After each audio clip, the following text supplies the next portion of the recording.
New York State lawsuits and sleepless nights. Hi everybody, Dr. Derek Alessi, and I wanted to send out a quick video. Thank you so much for all of the great comments that you sent yesterday. It was very well appreciated. You didn't have to do that, but thank you very much in supporting what we're trying to do in regards to having New York State allow us to operate fully. Now, a lot of people have been asking the question. They said, look, you're not a fitness club, you're not a health club, you're not a gymnasium. Why do you care so much about trying to get gymnasiums open? And the answer to that is this, I actually am other business services. I'm a nutritionist and I've been operating for about a week and a half under phase 3, seeing a lot of my clientele, but a big part of what we do is the exercise component.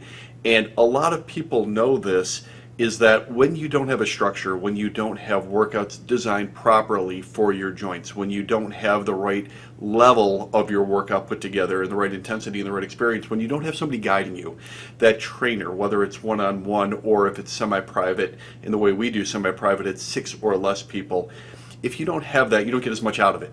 I understand that people have home fitness equipment or a Fitbit and you can jog or do something outside. I get that. But as we've seen, it's not quite the same thing. In fact, it's not even close. So a lot of people that I've been meeting with, and I've met with almost 100 people in the last week and a half of my clientele, which is pretty close to every single person that I was working with before coronavirus started back in March. And of those 100 people, 97 or 98 are ready and really willing to start like yesterday. They want to go right away. They're super excited to get back to work. Yes, there has been some drift. Yes, there has been some increasing body fat. And that's kind of the point that I'm making. Look, the people that I want to work with and the people that work with us are ones that really take their health and fitness seriously. Generally, they're a little bit older, 40 to 75 years of age. We don't have that many really young people. So they're people that are more experienced. They understand that health and fitness is something you have to work on, just like anything else. They understand that they're working towards goals. 66% or so have at least one underlying condition, and about half have more than one underlying condition, whether it's blood pressure, thyroid, some type of musculoskeletal disorder, lung problems, triglycerides, diabetes. There's a lot of them, and we're trying to improve those, and they know they need the structure. That is why it is so important that we get back to work, and that is why I am pushing so hard to get this to happen. Look, from a public health standpoint, I completely get it. We don't want to be careless, and that is something we certainly are not. Everything that we do here is temperature check, CDC guidelines, all of the questions when people come in the door. I'm measuring blood oxygenation levels. All the staff has PPE gear to the hilt. All of those things are in play. It's one of the most protective and safe places you'll ever be. And yes, understanding the comments that a lot of you sent me, and I completely agree. The irony is, if I ran a kids' day camp, we would be able to fully operate.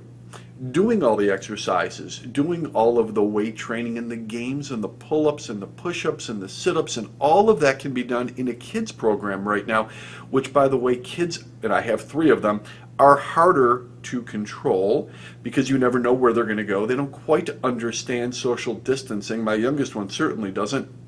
And it's hard. They get together, they see their friends, they want to run up to them in a day camp, and it's hard to keep them apart. Adults understand it much better. It's not that hard for an adult to maintain social distancing. They get it. The people that come to see me certainly understand it. They're more experienced, well-educated, more sophisticated. All of those things, I'm not worried about them running up and grabbing each other. We can maintain social distancing, and we can do that at a very high level. Now, also too, when it comes to sleepless nights, what I'm talking about not necessarily is my lawsuit against New York State, it's not that at all, is that a lot of people that I've met with this week have talked about having difficulty with their sleep. And when it comes to sleep, and I talk about sleep a lot and love teaching it, I love studying it. There's so many components of it. But one of the things, though, that I want you to focus on, and what I've been instructing some people during these meetings, is that, number one, you do want to try to keep the same times, the time you wake up and the time you go to bed. If it could stay within an hour each and every day, you're going to sleep better. You're going to hit your dream cycles. It gets conditioned better, and you get more deep sleep.